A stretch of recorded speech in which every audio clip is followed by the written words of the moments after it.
এই মুহূর্তে যাদের কাছে শয়তান রয়েছে তারাই ভিডিওটা দেখতে পারবেন না, আর যাদের কাছে শয়তান নাই তারাই ভিডিওটা দেখতে পারবেন। কি জানেন, আগামী 26শে আগস্ট 12ই রবিউল আউয়াল আমার প্রিয় নবীজির জন্মদিন। হ্যাঁ, আমার নবীজি যখন মা আমেনার রেহেমে এসেছে তখন মা আমেনা কলস দিয়ে পানি নিতে গেলে কূপের মধ্যে পানি নিচ থেকে উঠে যাইতো। মা আমেনা যেদিকে হাঁটতো সেদিকে নরম বিছানা হয়ে যাইতো।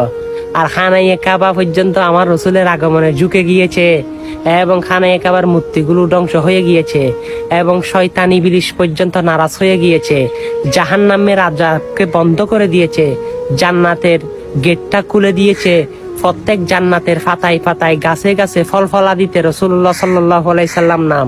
আল্লাহু আকবার। শুধু তাই না, আসমান জমিন খুশিতে লাফাইতে শুরু করলো। হ্যাঁ, সে নবীর আগমনের কথা সকল মুসলমানকে জানিয়ে খুশি করে দিন। আল্লাহ যেন আমার রসুলের সঙ্গে একসঙ্গে আমাদেরকে জান্নাত দিন, আমিন।